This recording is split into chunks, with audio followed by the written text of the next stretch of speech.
First in this lesson, I'm going to be talking about appreciation and self-appreciation as counseling techniques. Appreciation is simply counselor telling your client what you like about the person, what you admire about him or her, what you've noticed that the client does well, everything you've learned from in your time of co-counseling with the person that you've noticed and liked. And so you want to actually be kind of filing away mentally anytime you're co-counseling with someone, things that you notice that you like about them. It could happen during your own turn. There may be things that they say while they're counseling you that make you realize things about them that you appreciate. So file them away. And so you'll have those things ready at a time when you want to be able to say appreciative things to your client. It's very hard to say too many appreciations of your client. It's the technique you should always have in reserve when you can't think of anything else to do, like when you have one of those moments where you feel like, oh, it's really time for me to say something. I haven't said anything in a while, or but I just don't, I'm not sure what to do, or the client seems a little stuck. They're not sure what to say. I'm not sure what to say. You can always just start appreciating the person. That one is always available to you. I've noticed how courageous you are. I've noticed how smart you are. I've noticed how caring you are. But real things. I'm not things that you have genuinely noticed about them. So that connects to the next thing I want to say about appreciation, which is that appreciation is more powerful when it's genuine, when it's really sincere feeling, and the client can feel the difference, whether you're saying things you genuinely feel and not saying things out of any sense of obligation to come up with appreciative things to say. And that simpler things are often more powerful than bigger things. And this may seem backwards to you at first, but saying some huge thing like, I just think you're a terrific person, which is an okay thing to say, but saying something like that, a big thing like that, will often actually sink in less to the person than saying something like, wow, I've noticed how kind you are, or I've noticed how thoughtful you are, something that's much simpler and smaller. And part of what's going on with this is that pretty much all of us carry different internal messages that put us down in certain ways. We're working to heal from those things, but we've still got some of them going on. And so when someone says something like, oh, you're a terrific person, there tend to be voices in our head that say, oh, that's such an exaggeration, or they must not really mean it, or that we find ways to sort of knock it down, at least in our own heads. We don't necessarily say anything aloud, but we find a way to decide, no, that can't be real. And that's why the smaller, more lower level kind of appreciation will often sink in better, because it's something like, yeah, okay, I can see myself in that. We want the client to be able to see themselves in the appreciation that you're sharing. And which relates to the next point, which is the more specific it is, the more likely it is to sink in. So even something like, ooh, you're such a kind person, which again is a fine thing to say, but even that is likely to be less effective than something that's like, oh, I've noticed how kind you are when you're talking about your children, or I've noticed how kind you are to people that you just get to talking to on the street. These are things that just come up in the client's stories, for example. And so, sincere appreciation, not too big. They say the big things too, if you're really feeling them, but remember that the smaller things are often going to be more effective and specific, really concrete, something where the client can recognize themselves in what you're saying, and that has a better chance of penetrating through those defenses that are going to say, oh, I'm not going to believe anything that's too good about me. But where something that's kind of more simple and sincere might have a better chance of getting through, and that's a counseling technique that's always at your disposal. Use it every session. Try every time to be telling them some things that you like and appreciate about them. And as I say, when you're stuck, that's also a great time always to bring it out. Next, I'm going to talk about self-appreciation, and I'm going to have quite a bit more to say about this one. So first, we get messages pretty early in life that we shouldn't say positive things about ourselves. We get told that that's conceited or that that's bragging. and that it's not appropriate. So stop bragging. Well, someone will say to us often, almost any time we try to speak positively about ourselves. That's a very unfortunate societal habit, because there's nothing wrong with people speaking positively about themselves. And that has nothing to do with bragging or conceitedness. When people are bragging or when they're conceited, that's a different issue, right? But that means that they're adopting a tone that suggests that they're superior to other people, that I'm better than you are, or at least I'm better at this than you are. And yeah, that kind of tone is irritating. But usually when people are appreciating themselves, it doesn't have anything to do with suggesting that they're better than anyone else or better than you. They're saying, like, I've noticed, I'm really a good, clarinet player, or, I'm really good at learning languages, or, oh, I'm proud of how I, stood up to a coworker the other day who was driving me crazy. That has nothing to do with being conceited or superior. Those are just wonderful self-appreciations. So it's a shame that those things somehow get a negative spin on them. The fact that those get a negative spin on them contributes to some of our self-esteem issues, because if we can't say some of our self-appreciation aloud, then it's also gets harder to hold on to it inside of ourselves.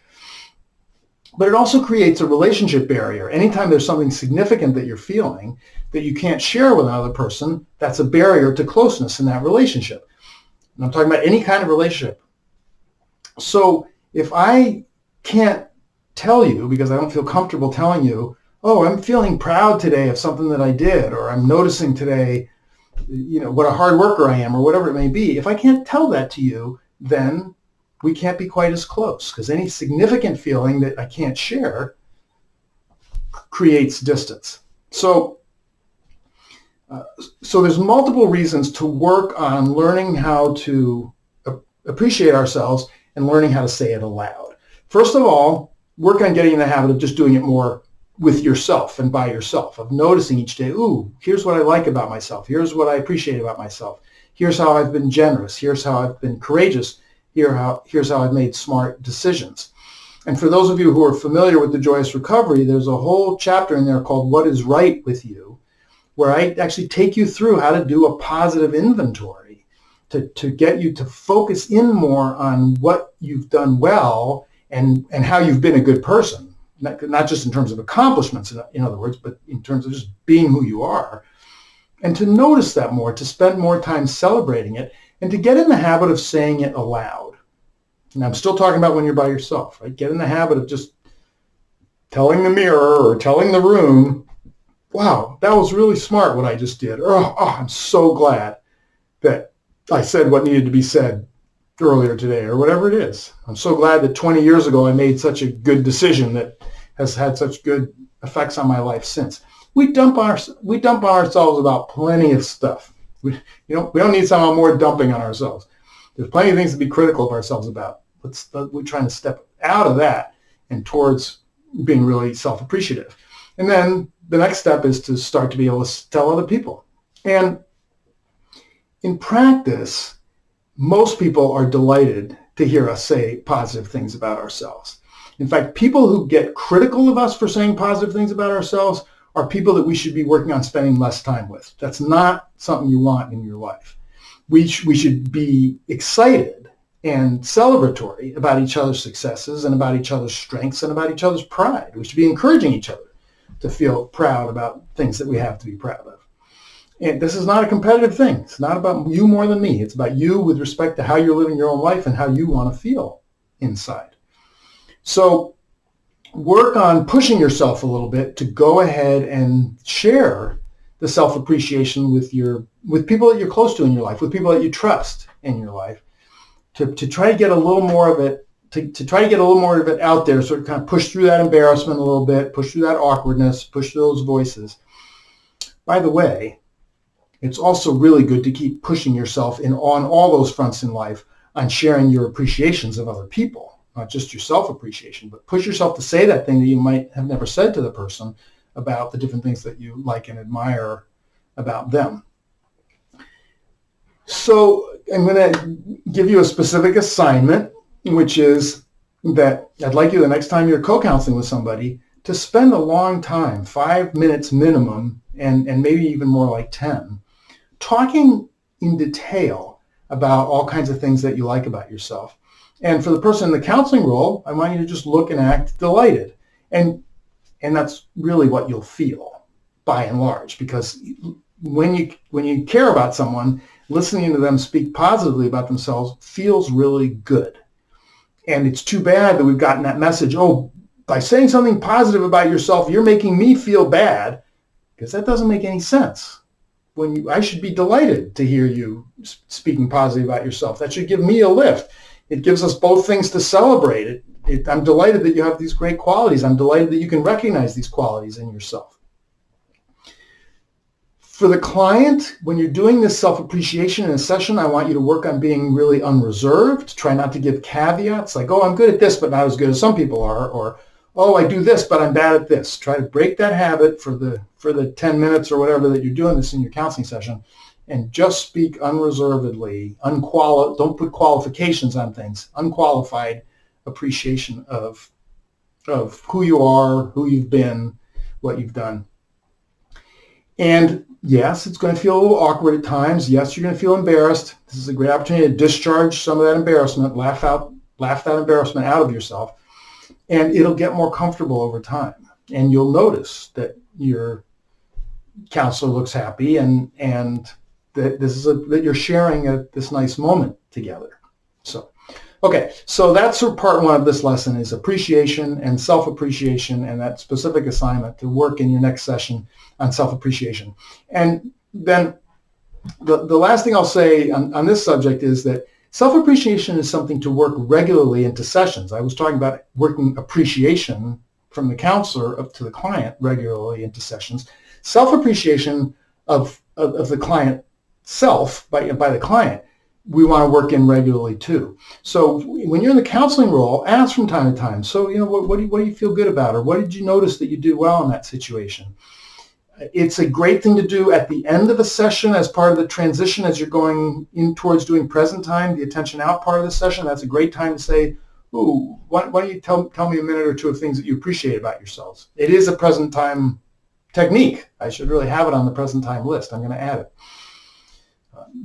But that's also just a nice place that it fits in the session. And a lot of good things come out of doing self-appreciation. It's one of those things that really helps us to build that kind of balance of attention that then allows us to work on some of the heavier stuff.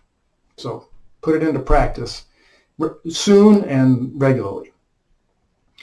Then the other thing that I'm going to cover today is also a counseling technique. And it's the concept of what I'm going to talk about, positive memories or pleasant memories. And it's in a wider category of things that I'll talk about more another time, called lightness techniques. And one of the principles of co-counseling is that we're not always going to get our best work done on the heavy stuff by going right after the heavy stuff. That's often not successful. Sometimes it works great, and sometimes it doesn't work at all. Depends on the day, depends on the person, depends on the issue. And a lot of times we're going to get much better work done on the deep, heavy stuff by spending some time on some other things first, or sometimes spending weeks on some other things first. Certainly at least sometime that day.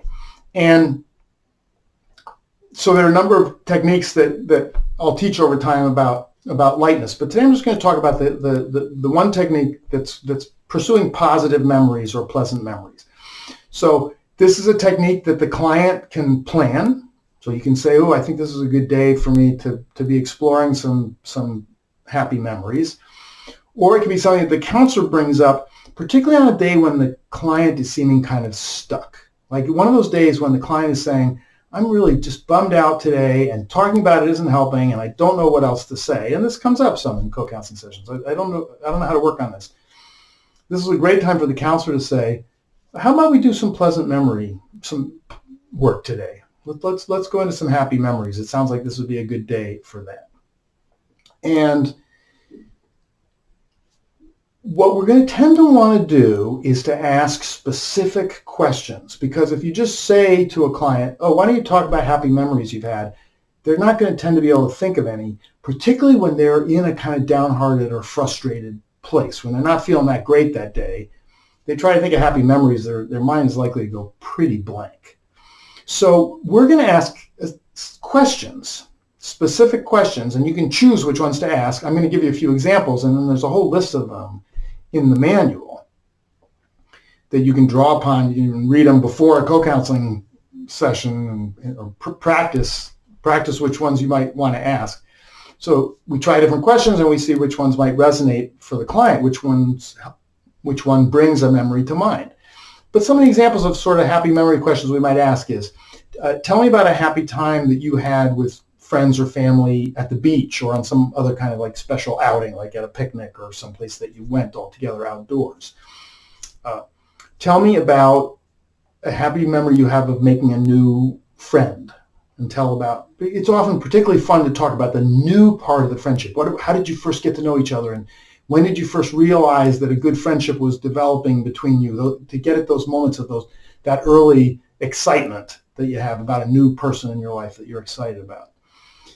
Tell me about a time in your life when you were part of something that felt really significant. It might have been helping people out after a flood, or it might have been being involved in a social justice cause, but something where you felt like, wow, this is really meaningful and significant. Tell about the fun memory you have of doing things that you weren't supposed to be doing. Those are often memories from childhood, but sometimes those can be memories from adulthood too. A lot of fun to tell those kinds of stories. Tell about an experience that you had that felt like telepathic or psychic, or somehow you felt like connected with some other level of reality or some spiritual transformation. One of those moments when you feel like you've opened up some door into some other world. If the client has any of those memories, those can be really fun kind of memories to tell. You can try more general questions like, what was one of the happier times in your life, or those kinds of questions. And sometimes they'll work, but as I say, the more specific questions are much more likely to get at, to evoke something where the person actually does have a story to tell. And then what we want to do is we want to encourage the client to tell the story in a lot of detail and to revel in it, to actually try to connect with it emotionally, to try to remember how good that felt and get into it. And the effect that this tends to have is helping the person feel hopeful, because they feel like, oh, there have been times like this in life. I'm obviously capable of feeling this way. Life can be like this. Another effect that it can have is it can kind of create a lead-in to working on things that are difficult, but in a way that's where those feelings are more likely to be dischargeable.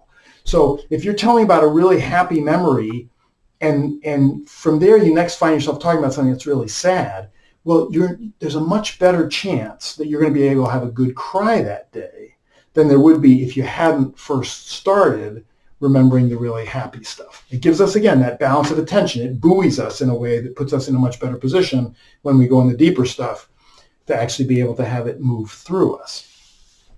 So another assignment, either in your next co-counseling session or the one after that, but soon, do some work during your turn as client on positive memories. And you can give your counselor the list from the manual. And if any of you don't know about the manual, it's just free on peaklivingnetwork.org. It's called The Healing Partnership. It gives you a really thorough introduction to how to do co-counseling, and lots of additional information and handouts and lists you can refer to and so forth. All kinds of different counseling techniques. So practice some work soon about positive memories. As I'm often saying, techniques are much more likely to become part of your toolkit if you practice them soon after you learn them. So do some work this time on positive memories, on happy memories, and get into it. Get into it. Maybe spend your whole session. I think it's really valuable to every so often spend a whole session on happy memories and just celebrate them. Drink them in. Try to really be back there and remember what that was like. So then just one more thing I'm going to say in this lesson, which is a struggle or a challenge, let's say, that goes on a lot for newer co-counselors, is this question of how involved to be when you're the counselor. Am I talking enough? Am I talking too much? Am I giving my client enough phrases to try? Am I not giving them enough phrases to try? And there's not an easy answer to this. And the number one thing I'm going to encourage you to do is to get in the habit of asking for feedback at the end of every session. For at least the first couple of years that you do co-counseling, it's really valuable at the end of every session to ask the client, before you do present time, ask the client, tell me a couple of things I did well, tell me a couple of things that could have helped you more, or that you'd rather I didn't do. Always better to do those before present time, since that's asking the client to think back on the session. And once we start the present time, that last part of the session, we don't want to be thinking back on the session. So that's the number one thing is to get feedback. That's the easiest way to find out, am I under-involved or am I over-involved? The other thing that I would say is a helpful kind of guideline is to say things fairly often, don't pepper the person with comments, but say things fairly often, but keep them short. And make sure that you're not distracting the person from what they're trying to talk about. So make sure that they have enough space to talk. Make sure that you're not, one or two interruptions a session is plenty of interruptions. Like, don't be interrupting the person on any kind of regular basis. And try to make sure that you're leaving quite a bit of space for the person to just feel what they feel and talk about what they want to talk about. Now, I have talked other times about the need sometimes to interrupt if the person is just talking a mile a minute through the whole session, and that's keeping them from feeling anything. That's a different subject. But by and large, that's not the main issue. The main issue is, how much do I fill the pauses? How many suggestions do I make? Obviously, we never make life suggestions, but how many suggestions for things to try in the session? How many phrases do I offer? And the answer to that is spread it out.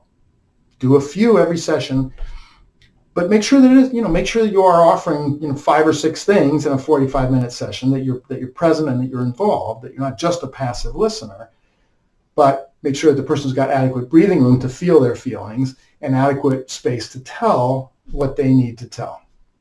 At the end of their turn, remember to ask them, because that's going to be your best guide. And different people have different needs. For one person, what would be an under-involved counselor, for another person would be an over-involved counselor. So you want to learn about the particular person you're splitting time with. What is it that's going to work best for you?